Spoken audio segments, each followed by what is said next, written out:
Hello, everyone, and welcome to Your Mind, Your Reality, Your Results, a weekly live show where I speak with an expert in the subject of mindset so you can change your mindset and ultimately get the amazing results that you want in your life. I'm so pleased to be welcoming Amy Bondar to the show today. Welcome, Amy. Hi, thanks, Leah, for having me. Well, it is absolutely my pleasure. You guys should be excited for this because I'm certainly excited for what I'm going to learn today. If we haven't met before, my name's Leah Fink. I'm the owner of All Thrive, and I give people the skills they need to have amazing relationships, both personally and professionally. If you ever want to chat about that, you can go to meetleah.ca, and I would love to connect. But you are obviously not just here for my expertise today. You are here for Amy. So if you have any comments, if you have any questions, please feel free to put those in the comments. That way we can answer your questions. Even if you're not watching this live, feel free to put those in because we can still get back to you with some answers. So Amy, as I love to start off the show here, do you want to tell us a little bit about how you got here today? Absolutely. About 20 years ago, I decided to jump into the field of helping others. And I wasn't exactly sure how that was going to look, but I always have been interested in eating well and living a high vibrational lifestyle. And I always wanted to help other people to do the same. But what I was often very fascinated with was the psychology behind why people struggle with food. Because food is like, it's one of our longest lasting relationships, right? We need to eat every single day of our lives, but so often we struggle with it. And so I really wanted to use nutrition in a very positive way and go into more understanding of why we have these challenging relationships with food and how food can be a teacher. So I became a nutrition and eating psychology coach. Awesome. And that's what I really like about, I guess not your journey, I'm not judging your journey, but what I really like about that idea is talking about it very relationally. Because I think that most of the time we talk about food, we talk about it in this very tactical way, right? I need to eat exactly this because it has this many calories because and I think talking more about that relational side is so critical. It really is, Leah. And you're right. When most people think about nutrition, they instantly think about weight loss. It's like, I'm going to eat to lose weight, but we're not eating to think about things from just like on a higher level, like what can our food really be doing for us, right? And Hmm. I also think that there is this silent struggle that people have with food, whether it be stress eating, emotional eating, binge eating, food cravings, body image challenges, but it's a very collective issue. And so I love being on these platforms where we can talk about this, talk about real life nutrition and how we can relate with it differently, but think about food in a more inspiring way versus just eating to lose weight. Yeah. Well, and what you're saying too, especially like the eating to lose weight, and like a lot of the judgments we have around food, I think are kind of externalized judgments, right? Like that's a societal piece, right? That's not just in your head individually. That's society says, be like a model, show off your muscles, have a skinny body, all of those pieces. And what I kind of see you talking about is also like the internal release of judgment and internal journey you can take with this. Absolutely, because I believe that every food challenge, quote unquote, is an opportunity. It's an opportunity to learn, it's an opportunity to grow, it's an opportunity to understand what's going on in our life that might not be feeling in alignment. So it is a real intrinsic relationship, but so often when we don't follow the diet, when we don't follow the plan, we often go into shame and guilt, or we feel like we have no motivation or willpower. And really, we're not meant to be linear eaters. We're not meant to only eat A plus B equals C, and follow a specific plan. That's not the way food flows. It's not the way life flows. And so when we can really sort of get into relationship with what our food is trying to teach us, and it's pretty exciting work. Mm-hmm. Totally. Well, so I'm guessing though that when people come to you and when they're looking at these challenges in their life, they're not saying to you, please help me, my food vibration is different, right? Like I want it to be different. Like what are you hearing from people about like what the real challenges are for them? Right. So most people are coming in because they're fatigued. They want to lose weight, of course. A lot of women, especially, are coming in with hormonal imbalances. Got a lot of people who are dealing with sleep challenges, pain and inflammation, digestive issues. So a lot of physical symptomatology that can often be improved when we can change the diet. Totally. Mm-hmm. When and then I guess how do you like, because I want to link it and understand how this works on that vibrational level. Like, what is the link for you when you talk about vibration? What does that really mean in this context? Great. So I always teach my clients that everything in the universe has a vibration. Okay. So from the smallest of our atoms and our cells to astronomical levels, there is vibration happening everywhere within the universe. You can feel vibration when you're out in nature, right? By a river, in the mountains, walking bare feet on the grass. For some of us who hug trees, hugging trees, right? We can also feel vibration or see vibration with food. So food, whole living, nutrient dense food, we can actually measure food energy. If we were to measure food energy, we call this photons of light. So these photons of light are actual vibration. And our cells, our physical body, our cellular body also has vibration. If we actually were to examine what the cells look like, it's just vibration of light. So our cellular body resonates with the same level of energy of the food in which we eat. So the more live, colorful, whole, and magnetic and rich our food is, the more our cellular vibration is high. And when we have that great cellular vibration, we emit that energy out to the world. And that impacts how we do everything, our business, our relationships, how we do life in general. So that's what I talk about with food vibration. Totally. One.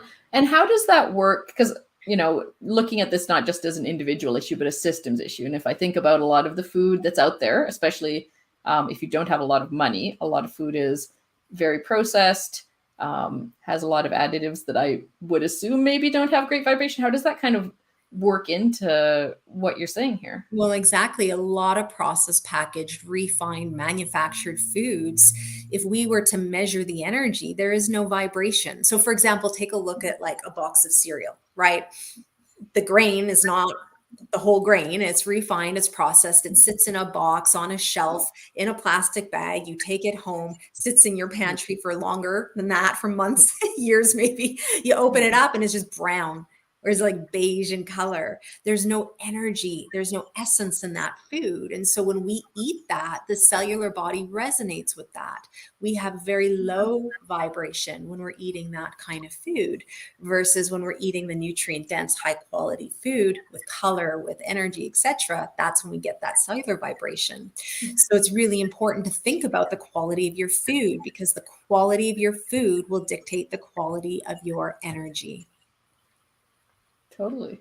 No, that makes a lot of sense. There's a part of me that thinks like, oh, that it adds an additional challenge just in terms of money and time for preparation. And in terms of like those practical things, when you're first meeting with clients, especially, and they haven't seen the benefit yet, what are some of the ways you kind of help them get into really the mindset of the value of this?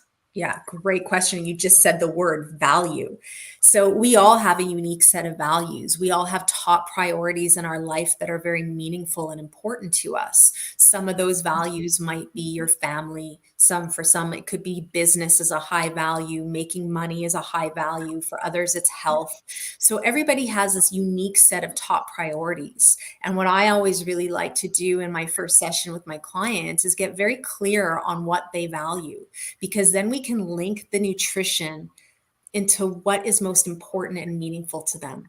So, for example, a lot of people want to come and lose weight, but weight loss isn't a value. It might be a goal. Like, you're not waking up every day and be like, wow, like I can't wait to like spend all my time and energy and inspiration on weight loss today, right? Yeah. But maybe your high value is work and family and health. And so it's like, I'm waking up every day and I want to be my very best for my business. I want to have mental clarity, focus. I want to be emotionally poised and balanced for my family, whatever it might be. So if those are the things that are most important, we want to link your nutrition to that. It's almost like the why of eating, right? It's your inner purpose for why you choose to want to eat high vibrational food, want to spend the money on higher quality food, right? And then how will doing so benefit the things that you value the most? And how will not? How will having a low vibe diet be a drawback to the very things you care about the most?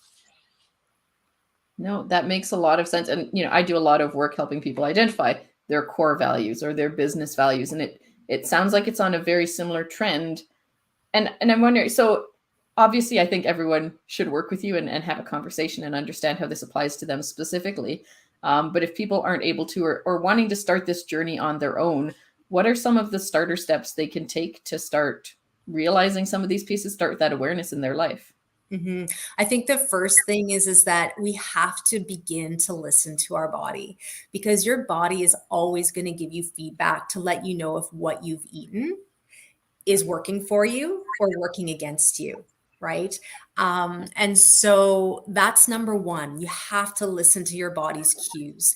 Every time you eat, you should have maximized energy. You should have satisfaction, satiation, be free of craving, your mental acuity sharp, and you should feel emotionally poised and balanced. That's what your food should do for you.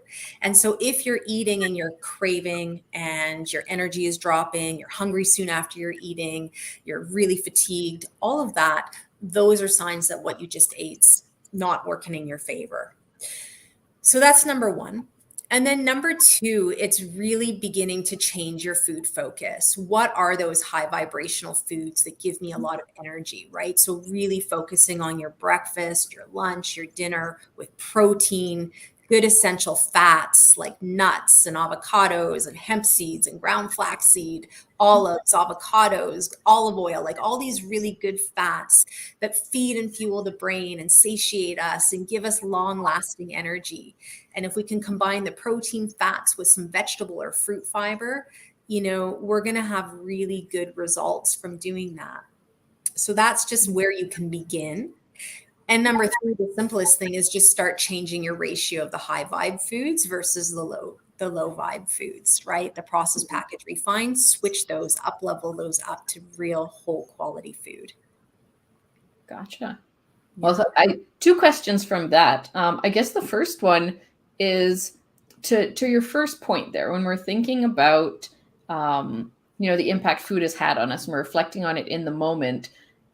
Is it, if let's say you have been eating some more low vibration foods recently because of whatever meaning, can you actually switch that within a meal, or does it take like a week of kind of starting to eat those vibrational foods before you will start to feel that mental clarity, that acuity, all those things that you're searching for? I think you'll know right away. I think obviously time will give you the greatest results long term, but in one meal, if you ate, a fast food meal, burger, fries, milkshake, whatever you're going to eat, versus having, for example, like an egg and vegetable omelet with a piece of fruit on the side, you're going to notice right away which one's going to give you energy, which one's going to make you feel bloated, which one's going to make you tired, sluggish, and which one's going to be, your greatest output to keep on going with your day. So you can notice that within a meal for sure. The key is we just have to slow down and just stop for a minute, and take in the body's feedback that it's giving us. Yeah, that's that really important part is actually like bringing the intention and attention to self, not just kind of eating a meal, not even thinking about it, and after just going on with your day. Well, that's just it, right? There's a very much a nutritional consciousness deficit, if you will. We're just not connected. We're not embodied. We're not present when we're eating our meals. We're scrolling on our phones. We're working on our computers. We're multitasking, eating in the car. So there's this lack of awareness of what is going in the body and how it's making us feel. So that's like the first step in really honing our relationship with food, is just to really get in relationship with the body, like actually land in and see what it's saying. How is it feeling after you eat? Mm-hmm. Totally. Yeah. Huh. Well, I'm guilty as accused. I do sometimes multitask or eat in the car, so I definitely trying to be more aware of that. And so you had mentioned earlier some of the higher vibrational foods in terms of like your proteins and your fats. So I'm guessing proteins is going to be all your whole animals. That's going to be your beans, your lentils, all those kinds of pieces. And you talked about what some of the healthy fats are. Are those kind of the core of an important vibrational foods? Because you mentioned fruits and veggies, and I feel like most people usually focus on those as the healthy foods. So like kind of what are the other high vibrational, which kind of matter the most? So great question. And I really do think it's like any whole food that grows or subsists within nature. But yeah, I say protein and fat because they're often deficient for most people. And they're the macronutrients that are going to give us that long lasting physical energy, mental acuity, keep the blood sugar stable, etc. But there is no doubt that our fruit and our vegetable fiber, of course, has high vibration. I mean, that's where so much of our color is in our food, right? And our antioxidants and our phytonutrients. So there's like a whole lot of living energy in those foods, right? So absolutely. And even certain whole grains, if you're somebody that eats whole grains and they work for you, then brown rice has vibration, whereas, white rice or rice cakes are dead energy, right? We think that they're good because they're low fat and no calorie, but it's actually dead, low vibrational food. Yeah. So it's really that whole food, the complex nutrients in food that are speaking to the cells. Right? There's this communication that's going on. And we can even take it to herbs and spices and teas. There's so much vibration in so many kinds of foods and superfoods like maca and medicinal mushrooms. So there's lots and lots of vibration in nature's garden. There's so much that's available to us. And I don't talk about good food, bad food when I'm talking about whole food. I think everybody is unique. Everybody has their unique blueprint for what works for them, which is what's beneficial when you work with a nutrition consultant, because you can really understand your own biochemistry and understand what those highest vibrational foods are for you as an individual. But in general, there's just so much vibration that we can draw on that will change the trajectory of how we feel every day. Yeah. Well, you beat me to my next question, which is going to be asking about different people interacting differently with different food. And like you said, the best way to do that is obviously to work with someone like you, a nutritional coach who can actually, or nutritional psychologist, and any person in that realm who can specify that. And without going into like good or bad, are there general groupings that tend to serve certain people? Or I'm just thinking, because that is such a complicated piece, and it's maybe the hardest part for people to really go, especially if you're in a family, right? Me and my husband maybe have different nutritional needs, but we don't want to cook 2 meals every meal to make sure those are met. Like, are there good ground pieces maybe for that? Yes. And it's so funny because you talk about the family and everybody will, especially our kids, they reveal what their body type is really if we just watch, right? Some kids are more drawn to carbohydrate. Other kids are really drawn to protein. Some kids really thrive when they have a balance of everything. And some kids are like full on carnivores, you know what I mean? So we don't have to cook a variety of different meals to suit a family, but we can certainly work within certain foods. So just as an example with protein, you can make a whole chicken and some of the family is going to go to the white meat and some of the family is going to go to the dark meat and some of the family might do a combination of both. And that tells us a little bit how you use food for energy, because not all protein, for example, is created equally. Some body types burn food very quickly for energy. So they need darker, denser protein like red meats and fatty fish and dark poultry to really ground them and balance and satiate them. While other people thrive on the light stuff because they are slower metabolizers. So they do better with dairy. They might do better with chicken breast. They might do better with eggs versus a steak. So they're, again, like once you can understand, and your body tells you this too, based on how you feel. But when I'm working with my clients, we really figure out how your body uses food for energy and really customize a nutritional roadmap so that people feel their very best. Yeah. No, and that is so cool. And it really is the ideal, right? Is figuring out that roadmap specifically for you.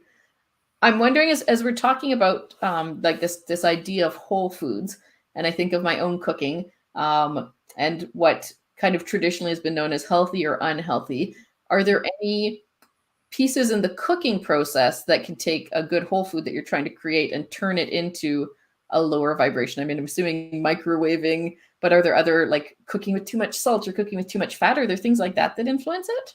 Yeah, I mean, I think our fats are important for that, right? Some fats that are good foods are very much stable when they're cold. So, for example, something like a ground flaxseed or hemp seed or our olive oil is not meant to be heated, but yet we see all these designer breads with flaxseed and stuff in it, right? And it's just denatured oil. It's not actually healthy at that point. So learning how to use your oils properly. So we often hear like coconut oil and avocado oil are better for higher temperature cooking, or grass-fed clarified butter, for example, better for high temperature cooking, where there's others that are best suited just like drizzled on raw salads or raw steamed vegetables, that kind of thing. So yeah, so you can certainly take a good food and turn it bad with our cooking methods. Um, yeah. Huh. And like especially the piece with the oils is something I hadn't thought about before. When you hear about things are good for cooking, you think, they're not going to stick, or they're going to have some other benefit, not the specific nutritional way that they're digested, basically. Yeah, how they affect the whole body. And I think that's the important piece of this conversation is that we don't really think sometimes how our food is really impacting our physiology. And the truth is, Leah, every single thing we eat, it matters, and it makes a difference. It makes a difference not only to our vibration and our energy, but what's happening to our brain, what's happening to our inflammation, what's happening to our joints, our digestion. So it's so important that we value this food, right? And really honor it and think of it in a much more sacred, therapeutic way. Whereas again, I think that we've really just used food as like, this is going to make me gain weight, lose weight. This is good. This is bad, and there's so much conflicting information out there as well that everyone's just so confused about what to eat and what not to eat. So we kind of just put our hands up and, hope for the best. But I really do really encourage my clients to get back into this connection with food on a really sacred therapeutic level and really start caring about what they're putting in. Yeah. No, it is like this whole topic, like you said, is bigger. It's a mindset piece. It's a bigger piece than just, what are you kind of putting in front of you to make it through the day. Can you talk specifically about salt and sugar?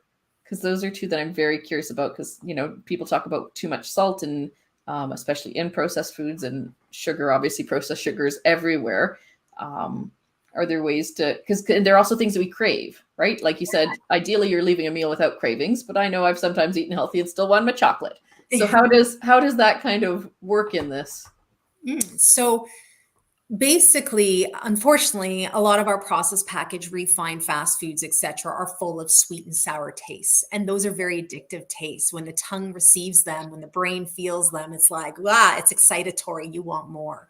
And so that's what makes it difficult to sort of stay away from things like chips and popcorn and sugar pastries, whatever that is, right? But I think it's really important that we use sodium in a smart way. Like we thrive actually using sea salt on our food. We need to have some salt. In fact, our adrenal glands are our glands that help us handle stress. They help to excrete our stress hormones, and they're a sodium dependent gland. So if we're not getting proper sea salt or foods that have natural salt in them, for example, olives, or fermented foods, for example, if we don't get enough of these sodium based foods from natural sources, the adrenals start to crave salt. So we go to the chips, right?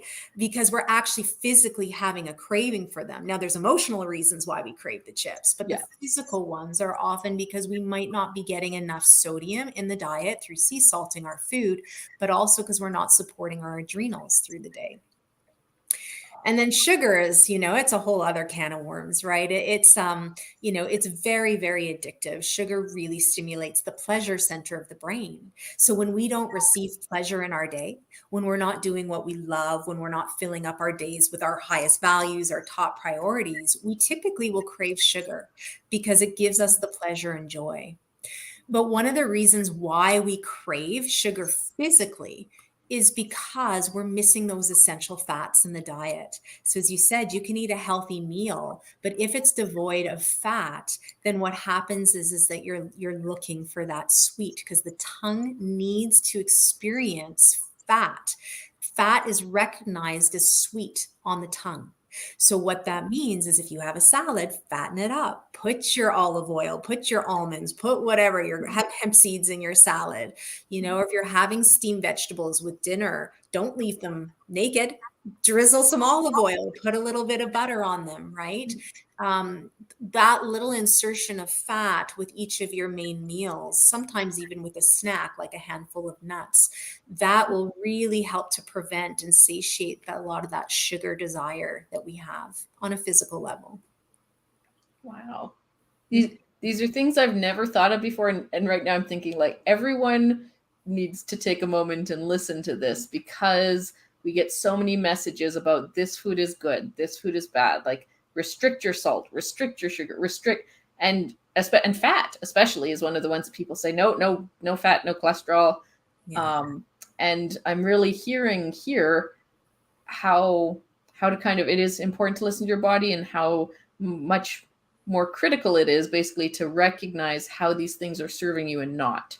Yeah, we have to have a deeper understanding of what is our food actually doing in the health of the human body.